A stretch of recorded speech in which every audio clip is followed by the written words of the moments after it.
All right, everybody. It is 4:18 on our Thursday afternoon. Good afternoon, everyone.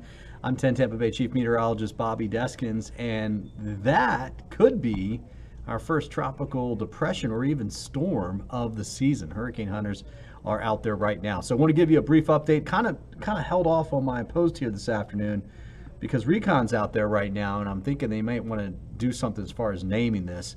We have not heard anything as of right now. So yeah, Natalie says no too. So let me just talk about what we have right now.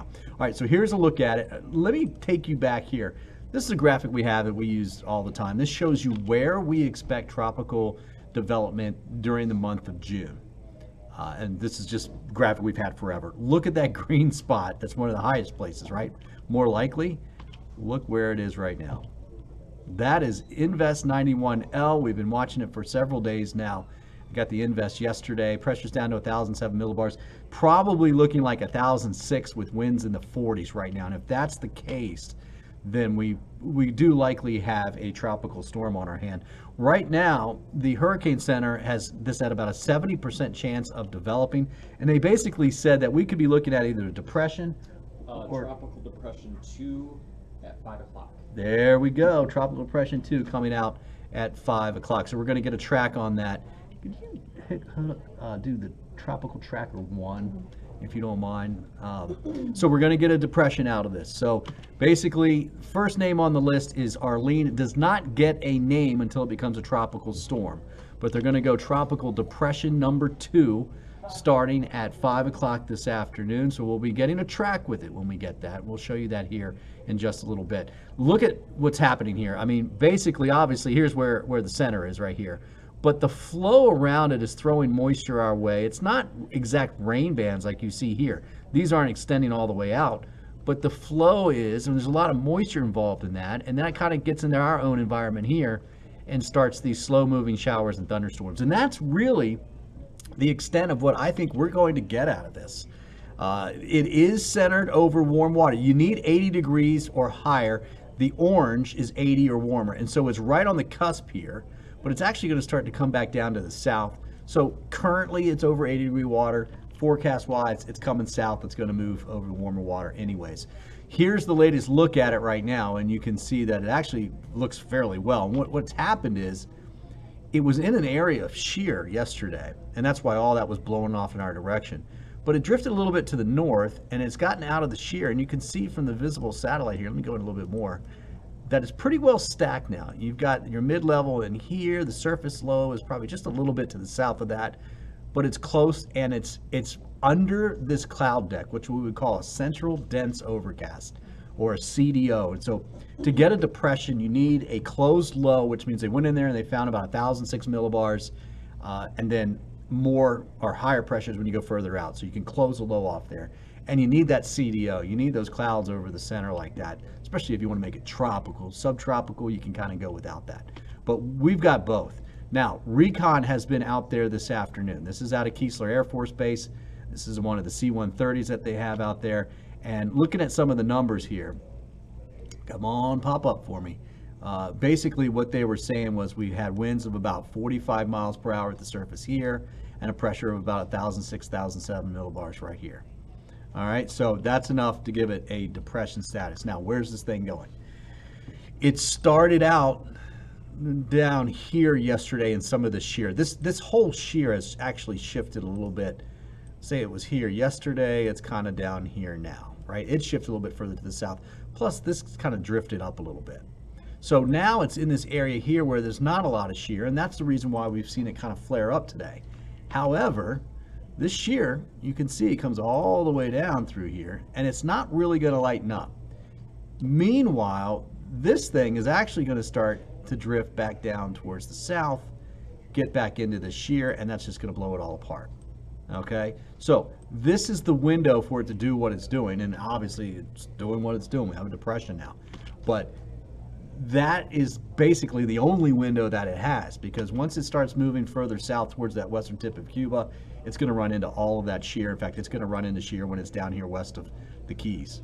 Okay, so you can see the modeling. A lot of it brings it to the south, and then it kind of spreads it out a little bit here. That's just because it's going to be tough to find a center in here just because it's going to be so sheared apart at that particular time. Here's the European forecast model. You can see it's been doing this for a while. Actually, the GFS was doing this before. The European had it here and then kind of dipping down over Miami and then coming up and out. The GFS wasn't really doing much with anything, and then it kind of just drifted off towards the south.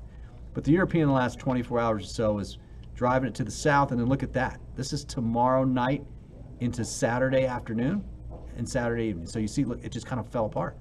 Let me back up here for you. That's tomorrow morning. We've got a close low right there.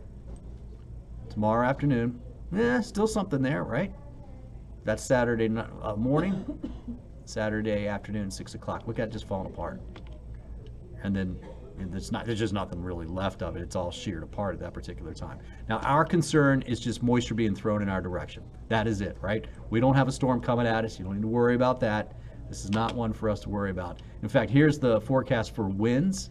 And this is from the European model again. You can see, especially watching the recon today, I've noticed the northeast and north has had the most wind. Certainly not much back here, and that's pretty much the case. The model's trying to say that rotates. We get a little bit more wind out here on the northwest side. But notice as we go through Friday night into Saturday, let me stop it here, Saturday afternoon. Look how much the wind's falling apart. Barely even a closed low here. And then you can see by Sunday morning and the Sunday afternoon, it's just gone, right? There's something with the surface level left over here, but everything else is just blown off.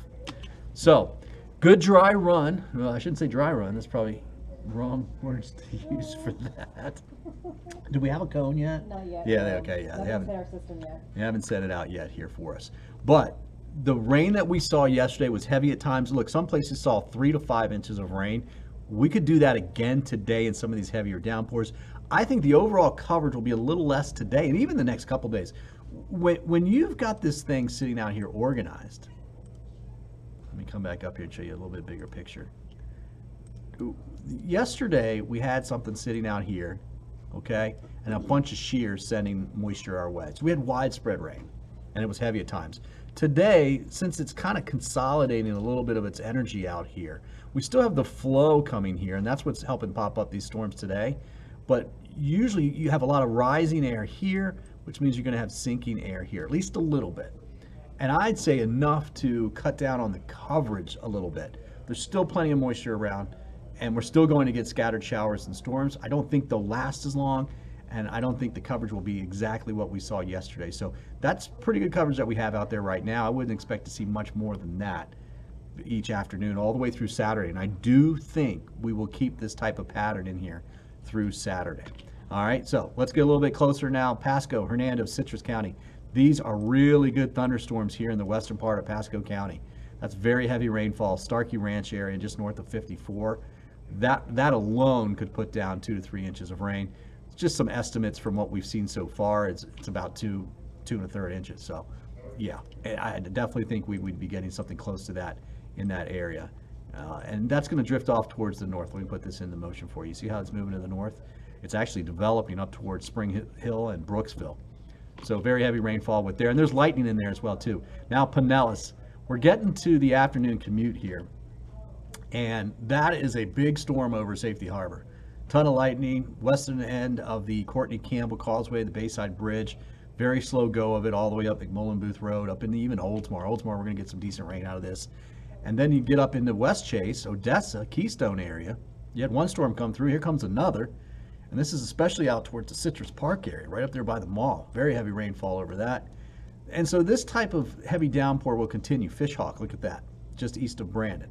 Another big one just east of Duet. Now, don't think this will last very much longer. They'll all continue to drift off towards the northeast very, very slowly. But we're going to keep rain chances going through the evening hours, through about 8:30, 9:30 at least tonight. And then things will really start to taper off. Now, you can see Arcadia up to Wauchula, Hardy, DeSoto County. You know, yesterday we had a tornado warning in Hardy County. I don't expect a lot of severe weather threats with this other than flooding rains. But what happened was we had just these systems come together and they kind of caused some rotation, and that is possible. I mean, this is the outer fringes of a tropical system. So it's possible. It's just I don't think it's going to be a widespread deal here. So here's tonight at 5:30. Notice at 10 o'clock, almost all the rain's gone. Now, I can't rule out an isolated shower overnight tonight and first thing tomorrow morning, But overall, the best chance for showers and storms is going to come as we heat up each day. All right, you see by 2 o'clock, showers and storms starting. Here we go. This is 5 o'clock. Now, this doesn't look exactly like what we have now, but that's going to be pretty much what we have out there right now.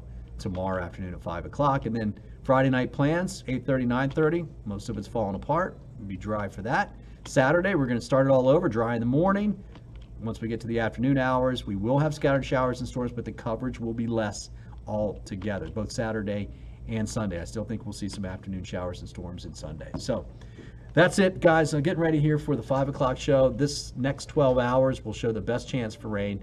This is actually for Tampa. It's saying a lot of it's east of there, but it's going to show it through the early evening hours. We're waiting on the track data to come in from the National Hurricane Center. We do now, and that's the headline, we do now have Tropical Depression 2, the first of the season, occurring on the first day of the season. Let's just get it all over at once. And if we're going to have anything, this would be great. Guys, this is going to be short-lived. It's not going to be a huge deal. We just want to make sure it goes south like the forecast model is suggesting. If that's the case, it's not going to be a huge deal, and we'll get this one out of the way. Does it make it to tropical storm strength? Some models do suggest that. Look, they're probably going to give it 35 mile per hour winds. 39 becomes tropical storm, and it gets a name, right? The next name on the list is going to be Arlene. Well, first name on the list is going to be Arlene. I've got that up here somewhere. Where is it? Here we go. So even though we had a subtropical storm in January, they went back and looked at it. I think the 23rd of January, somewhere in the middle of January, we had it. They're not going to give it the name Arlene. They're going to save that name for the first storm that pops up here. It is possible that this tropical depression becomes Arlene, Tropical Storm Arlene, later tonight or early tomorrow morning. But I think gradually, especially late tomorrow afternoon into the evening hours, this thing should get into an area where it's going to start to get blown apart there. Okay, that's it, guys. Thank you very much for watching. Hope you have a great rest of your Thursday afternoon. Look, we're here in the Weather Center. We're going to keep you informed and prepared and connected with all of what's going on here. This is nothing to worry about. You're not boarding anything up. You're not evacuating. No, none of that stuff. But this is a good reminder, certainly a good reminder, that the hurricane season has started. All right, guys. Thanks for everything.